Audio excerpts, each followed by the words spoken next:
Welcome to Vendetta Performance. Today we are working on an R35 GTR. Full bolt-on, intake, exhaust, DCT cooler, and tuning all in one.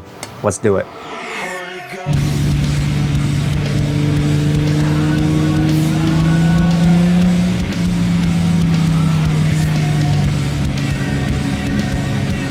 This R35 was already modified before we got our hands on it. It already had an intake and exhaust on it, but we went ahead and upgraded a few items to the customer's liking. Number one, we went from the 3-inch aftermarket exhaust to a valved 4-inch Armytrix exhaust, and then updated the intakes and then also flash tuned it. So off to you, Steven, for a sound clip.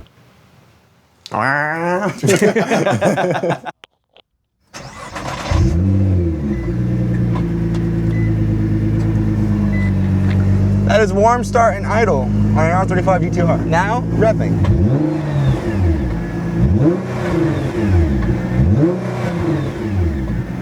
It is limited to 3,500 RPM.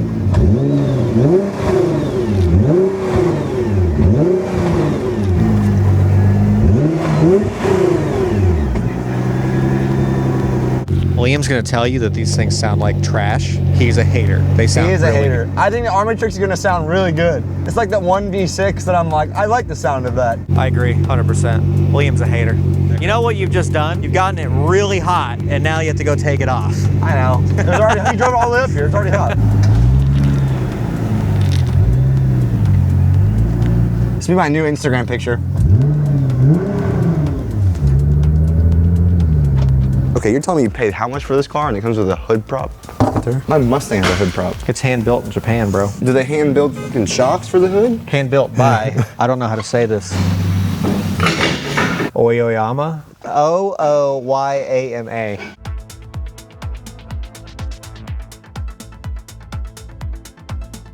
Today, we're installing intakes, exhaust, and a trans cooler on a 350Z with turbos. The Nissan Maxima with turbos. All right, I need to figure out what's all in this exhaust kit. So here we have the almighty box. Look at that, that's called quality. Is there anything in here? No, must be for the higher up trims. Fancy little key there, 2 of them. OBD for the Valvetronic, and a nice little Armytrix badge there. And put this back on nicely. I'm too broke to be touching these things, but I am hired to do it. This exhaust probably costs more than my car. All right. Just the tips. I'm being gentle. Gaskets and clamps. Ever since I stopped eating fast food in my life, everything has been so much better and I feel healthier.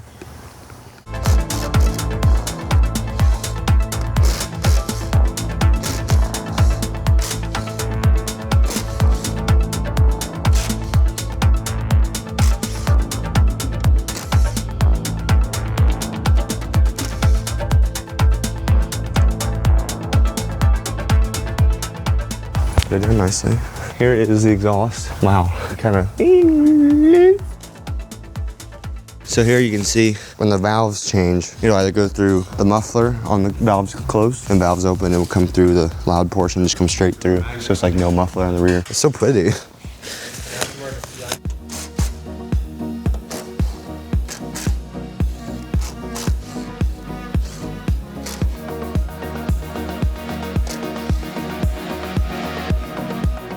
Easy peasy.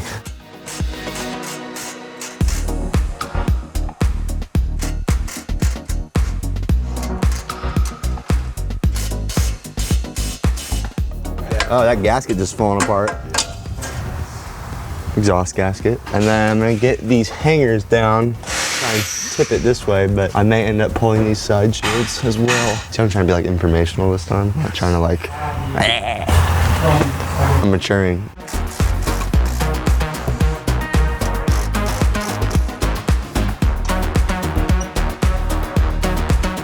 I'm probably gonna pull these down. Cause Liam sucks, Liam sucks. If Liam tries to tell you he's quitting, he's lying, he got fired. He got fired.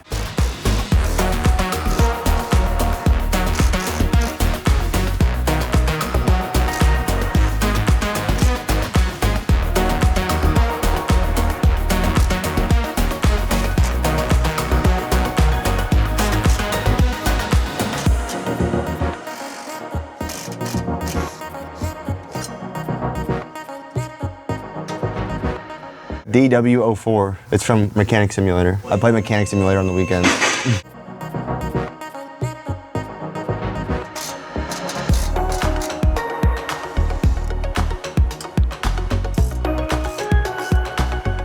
Clenching.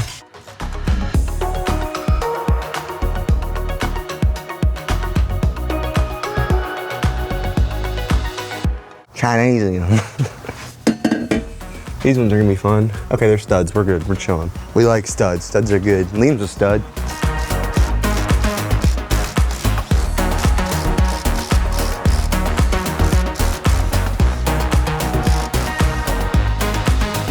So this is getting AMS billet trans pan. So it's a larger oil capacity. It also is a relocation. Here's the filter relocation. This is the oil filter relocation. So it makes it from internal to be external. I think this goes inside the pan. We're gonna find out. I haven't done this before. O-rings and new bolts and crush washers. And the pan is underneath here. Whoa.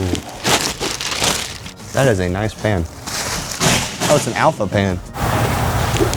We're gonna play this by ear. Once we pull it apart, it will make sense. We gotta get it apart first to see what we need to do. It's got the drain here, and then it's got the internal piece that you're gonna have to pull out. So this is gonna drain a little bit of fluid, but not all of it. It's hot. Ow, I just burned the hell out of my hand.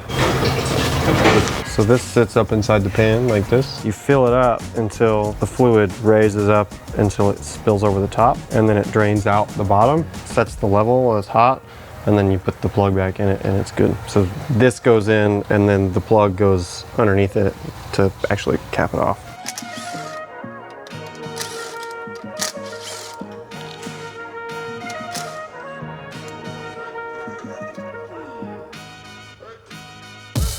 Just gonna let her drain out as much as I can. It's a Nissan Maxima with turbos.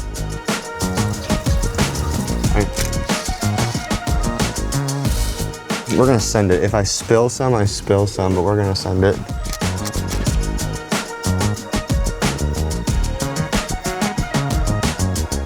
That's why I'm lead tech. All right. There's our pan. I'm gonna brake clean that.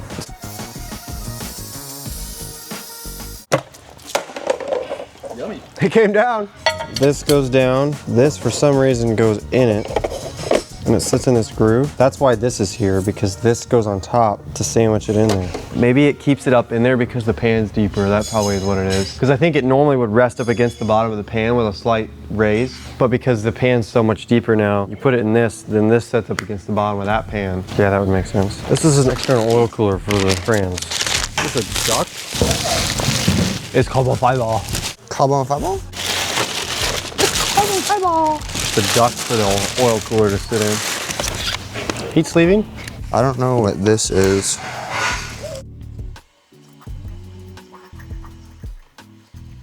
Wheels off, wheel liners out, under trays off, front bumper off, aftermarket intakes that we're replacing off. I now have the revised HKS oil cooler adapter. So there is a factory oil cooler here, or trans cooler here. That's what this big thing is. So you have coolant that runs from the motor back along these hard lines, across, so the soft lines again, into this. This is the factory, just a factory cooler. But the problem with the factory cooler and the fact that you're running coolant through it is you can't get below whatever the engine temperature is. And so you get the engine temp up, trans temp will suffer, and it can't dissipate as much heat out of it because the delta between the two, it's not very large. So let's say the coolant temp's 190 degrees and the trans temp is 210. You're not gonna drop it down to 190 necessarily because there's not a large enough difference between it. It takes so long to dissipate that heat that you're not gonna dump all that heat into the motor fast enough. And so what we're doing here is by separating the systems. And so it still will have the factory trans cooler on it, but also gonna have, when it gets up to a certain temperature that the factory trans cooler can't keep up anymore, it's gonna dump. And so if you look right up here, there are two AN lines, 1 and 2. So there's a temperature controller inside, it's just a thermostat inside of it that opens and will run with hard lines from the front here. We have a soft line that probably goes to somewhere in this general vicinity. I haven't looked yet. Hard lines that go all the way up to the front. And then right up here, we're gonna mount a new cooler core. This in here like this. Somewhere in that general vicinity, I believe. Behind the bumper, there's a carbon fiber duct that goes in front of it. Will come off and grab air from this area. And you can see there's a secondary radiator over here in this spot already. And so it's basically, if you look at the two of them side by side, they're very similar. On the back side here, it's a similar design, just a cooler. Obviously the fins are a little tighter on this one. That's the oil cooler. So this is the motor oil cooler on this side. And so we're just gonna install a trans cooler on the other side. We'll have to remove some of this stuff. This is the washer fluid tank. This will go away. There's an aftermarket one that's smaller that will replace it. So we have enough space for the cooler and for the ducting and stuff like that to fit behind the bumper. We'll have to modify a little thing, but they bring it all with us. So the things we're doing in this car right now are replacing the aftermarket intakes with another set that is a little bit nicer. Trans cooler, AMRYTRIX exhaust, so we can have valving, so he can open and close the valves and make it a little quieter if he wants to. An upgraded trans pan. Ignore the fact that that's leaking right now because Steven has the drain. It's upgraded trans pan. It's a little bit deeper, so we have a little more fluid capacity. So on top of this, we also get some fluid capacity in the pan itself. Annoying part about all this is that you have to drill all your own holes. On 2 days, we started today. Removing coolant tank.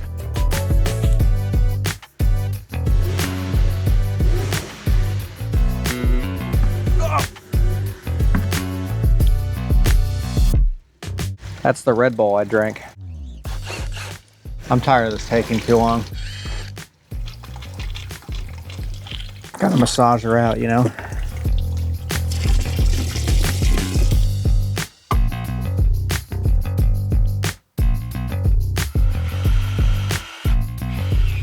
$90 Milwaukee drill for the win, baby. That looks pretty accurate to me, right? You know, at least HKS did me a favor and gave me English instructions.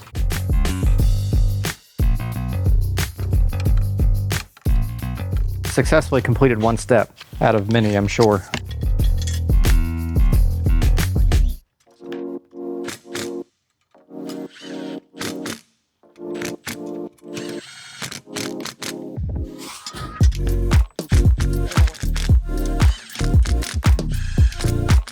Insert the rubber grommet into the hole. And then we stick our inserts in.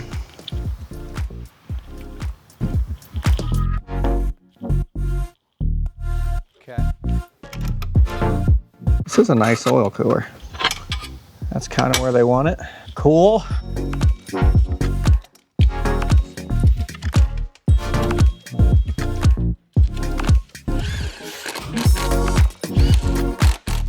Very nice.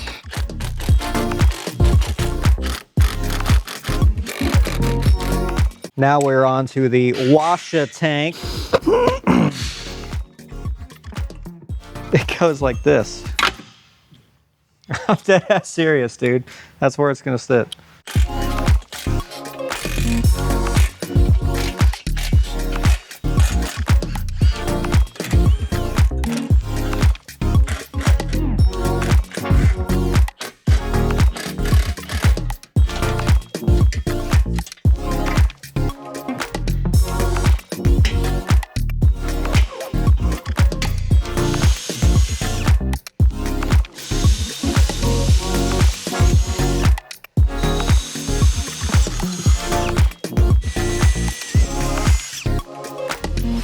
So now, after doing all that fucking work, they want me to use the rib nut tool, which is not big enough. They've lied to me. I think I see the problem with these rib nuts here. So it's threaded on the insert, right? This is a perfect example. You have a sheet of metal that you want to thread a bolt into, and you can't get like a nut on the back side of it. Ta-da. And now that is in there, right? I can take my M8 by 1.25 bolt, threads right in. Isn't that fucking cool?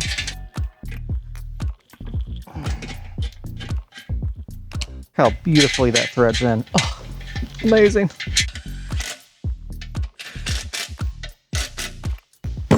That was an hour of work just to do that.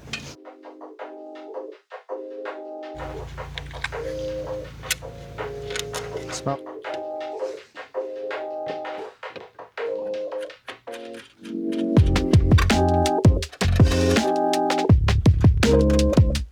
That's pretty dope. I'll give you that. That's pretty dope. And it actually fits pretty decent. It comes real close to that crash bar though. You got 0.5 millimeter clearance there, if that. I feel like that dude who does those like high-end Porsches, that old Japanese guy. All he does is cut fucking panel by eyesight and smoking cigarettes the whole time.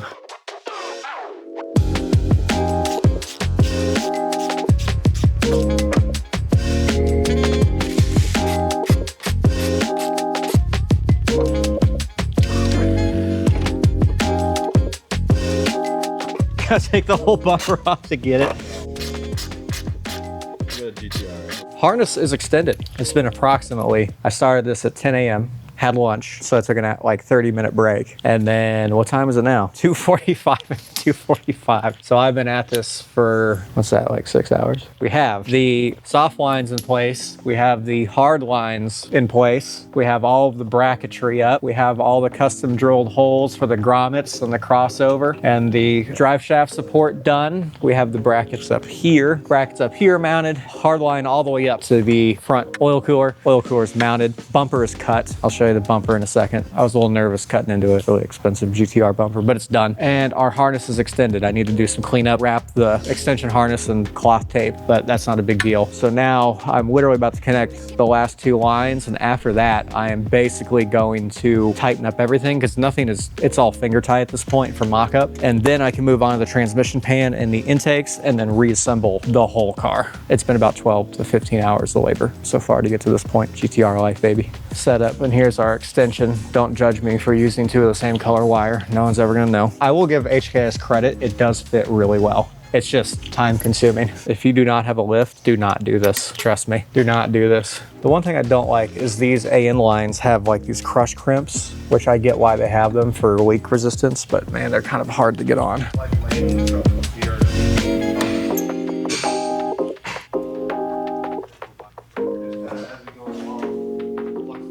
Heat shield, spacer, and clamp. Okay, so we have this clamp here that goes here, right?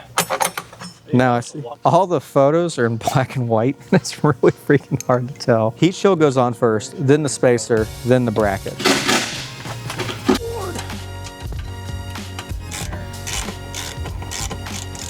We might have to readjust that later, but essentially that's where they were. I will give HKS credit. This kit fits shockingly well. My only beef was with the rib nuts that sucked. Besides that, I can finally reassemble this car after 13 to 14 hours with a lift. That's with a lift. So now I have everything kind of like mocked in place and I can start tightening down everything to get it perfect. So they have you drill into the member and stuff for like these support brackets. That is as close to OE as you're gonna get. That is as close to OE as you're gonna get with this thing, I think. This is the OE here. I basically just copied, I need to do some final cleanup on it. I basically just copied the profile from that side to this side. So when you look at it up front, it looks stock as fuck, bro. Liam was giving me shit. That cut is about as good as you're gonna get. I guess I could have chamfered an edge, but besides that, not too bad.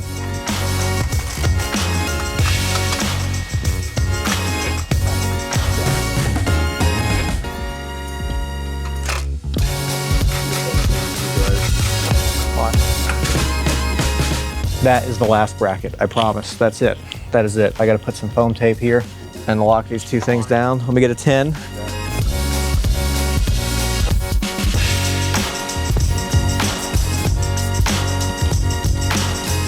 But I've had customers who ask AI on how to fix their car and they get mad at me because AI tells them something else. And it turns out every time I've asked, AI is wrong. Oh, I asked the internet and the internet said this, so you must be completely wrong. You must be an idiot.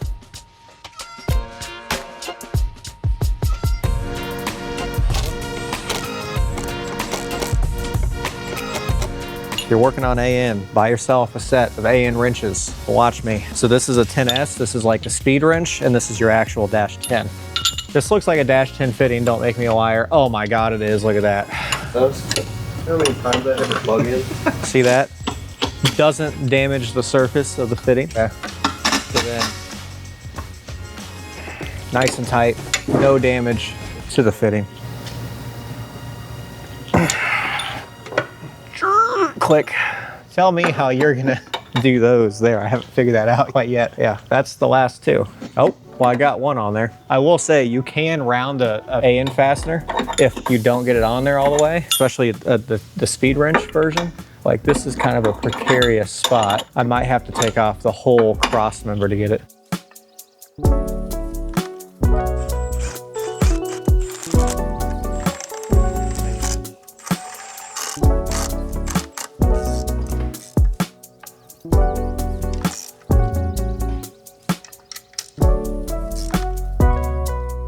Oh yeah, baby. It's got some beef behind it, bro.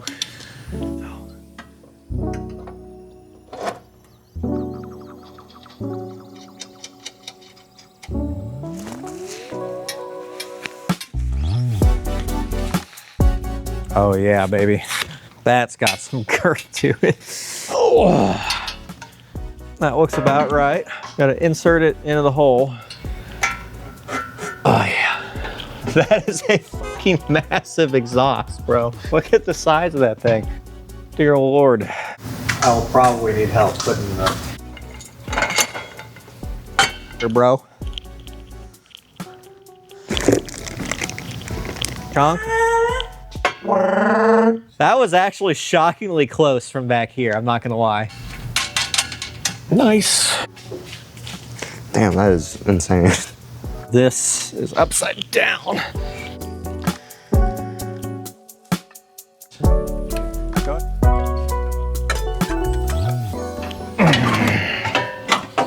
Okay, I got it now. You can feed some shit.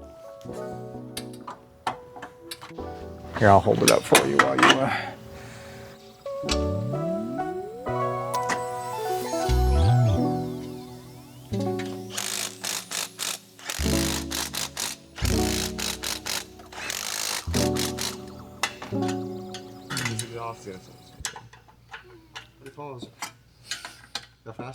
Okay, this is the one beef I do have with these flanges, and it's everyone on the planet, is I can't get a box-end wrench, ratcheting wrench on one side because it's too fat. Like, it's the bolt is too close to the pipe. So I gotta do it like old school style.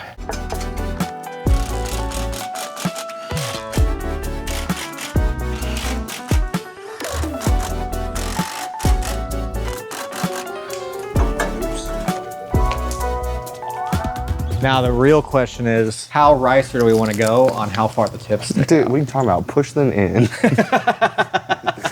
Well, you don't want, dude, we can have them come out like... Don't talk to me.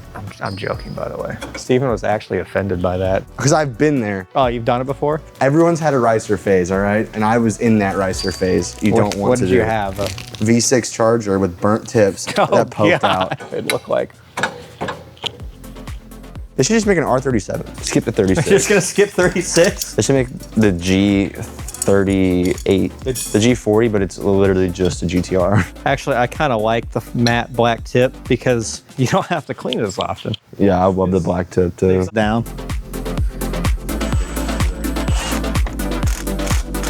And also, yeah.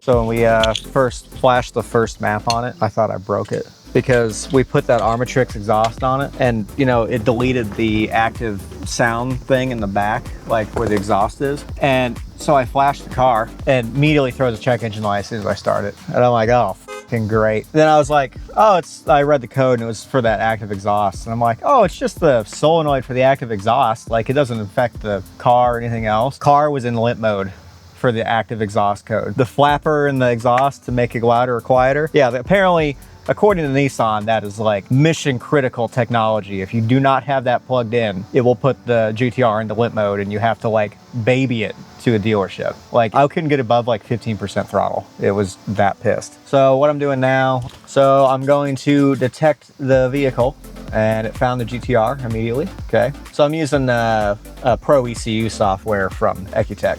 So let me choose my ROM here. I'm gonna query the ECU. Yep, we're good to go. This is where you hold your breath and not move. Clear DTCs, yes. I'm not for certain, because this is newer to me, is whether or not when we reflash this software, if it resets the adaptions on the transmission. I think it does.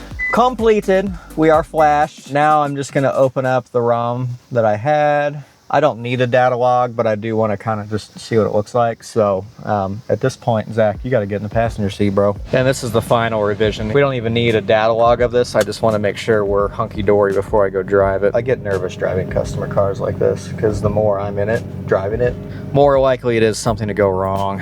So some customers like ask me to drive the car for longer periods of time, and I get really nervous about it because I was like, oh God, what do I do if something happens? There is one thing that's weird about this setup, which at first I thought like there's something wrong with the upgraded transmission cooler, because you have the hard lines that, I mean, you were there, you have all the hard lines that go up to the cooler and back. The pump on the transmission is like twice as loud as it used to be. And I was like, is there something wrong? Like, is it low on fluid? Like, you know, what happened? Apparently it's normal. The pump has to work harder. It has 12 feet of line and then a whole cooler and then 12 more feet. You got like, so 30 to 40 feet of hard line and braided AN line plus the cooler, so the pump is actually just working harder. So I had to consult the internet for that one to make sure it wasn't broken.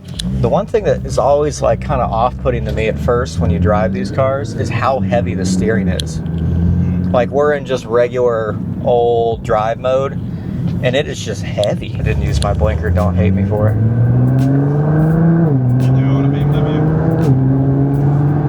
Hey, I use my blinkers in the BMW, okay?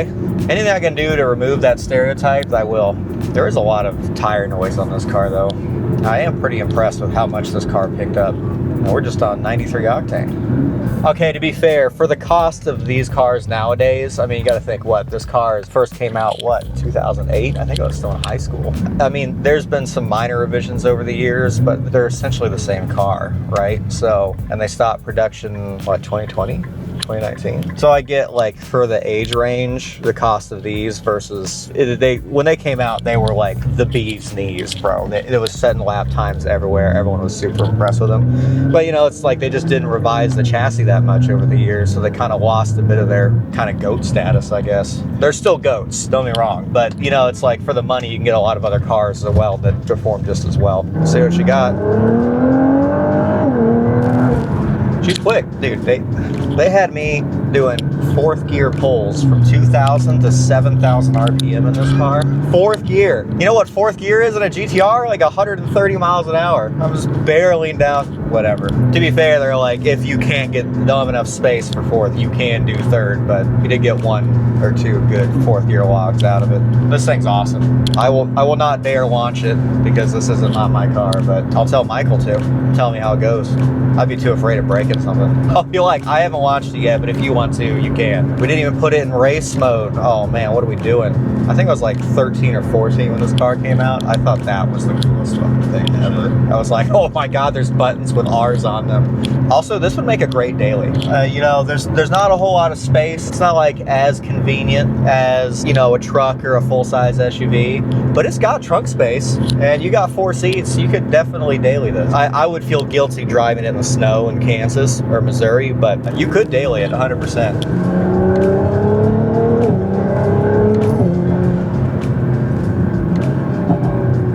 It does have a little burble in it. Tasteful burble, yes. Not the fucking AK-47 tunes you fucking BMW and Volkswagen owners have. Tasteful.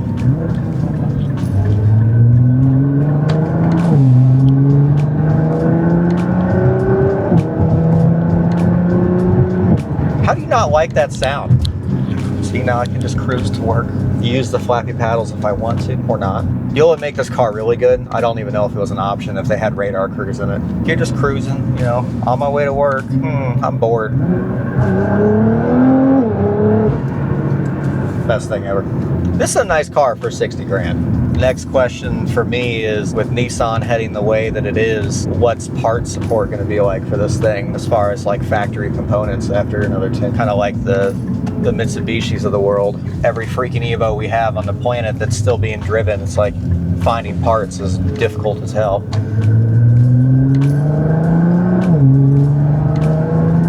The only thing I'm gonna do is I'm gonna let it cool down and just put up in the lift one more time, check over my work. Just do a double take, make sure there's nothing obvious or anything that I need to address. I don't think there will be, but it's just good practice. Final thoughts on the GTR. We're kind of shooting this post pickup. Film guy had to go on, you know, vacation, I guess. I can't work him like a slave like I do Steven. Bad jokes aside, GTR overview. So we basically went intake, exhaust, and tune. So 91 octane or 93 octane tune. Oh, and then of course, we cannot forget the DCT cooler. Overall, the intakes and the tuning, easy. Total cake. Exhaust, not terrible. The DCT cooler, that was a job. That was I'm glad we did it by the hour, because any type of estimate I would have given would have been completely blown out of the water with the amount of time it took. That job without a lift, keep in mind, we're fully equipped here, fully equipped shop.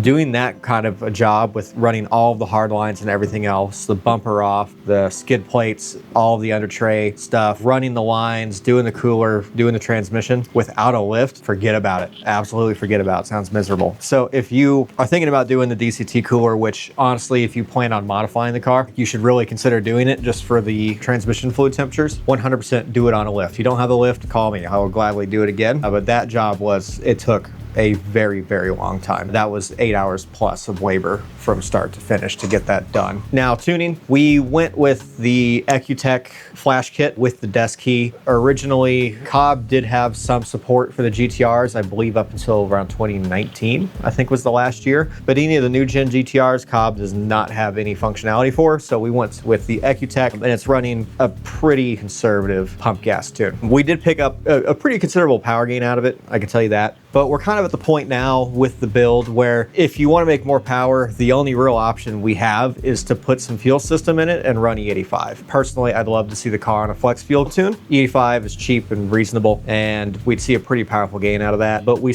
get to a point on this platform where, you know, we can push the turbos to a certain point, but they start falling off top end. So after E85 and everything else, the only other option you have is do a catless downpipe if you can get one for off-road use only. You're kind of stuck there, but the car is plenty quick with full bolt-on, full exhaust E85. But if you want to go farther, then you're looking at turbos, and then we start getting into the reality where we're starting to push the factory drivetrain past its limits. We're talking especially transmission issues, and then you get to a point in the power range where the block itself needs a little bit of love. So in my opinion, I like most of the cars I do to run E85 full bolt-on. They're pretty reliable, and they're not too much drama. It's when you go past that, we're looking at turbos and everything else, where the cost of entry explodes, right? So it gets exponentially more expensive to modify the car beyond that. And that's just the power side of things. You could always do some other mod suspension and stuff like that. But power-wise, after full bolt-on E85, the cost of entry gets pretty drastic. And at that point, in my opinion, if you're putting a built engine or a built transmission in it, is it really a fun daily anymore? I don't know. It's kind of hard to say. Either way, we were really happy with it. I think the only mods I'm going to recommend to him in the future are the downpipes and the E85. And it'll be a really well-rounded car. Still fun to go on date night or take to go have fun with, but also you can still daily drive it and have a good time. So that's about it on the GTR. I don't work on a ton of them. The ones I do, they're always a treat. Interesting thing about them, they're starting to show their age. There are plenty of more capable 6-cylinder platforms out there now, but it's still a cool car. Other than that, that's all I really got on the GTR. He has it back, he's enjoying it. I'm gonna let him enjoy it for a while until I can convince him to do some downpipes and some E85. If you guys ever want to see your family again, I would recommend liking and subscribing. No, absolutely not. If you guys ever want to see me in a video again, please like and subscribe, or else Daniel's gonna put me back in the dungeon. Help me, please.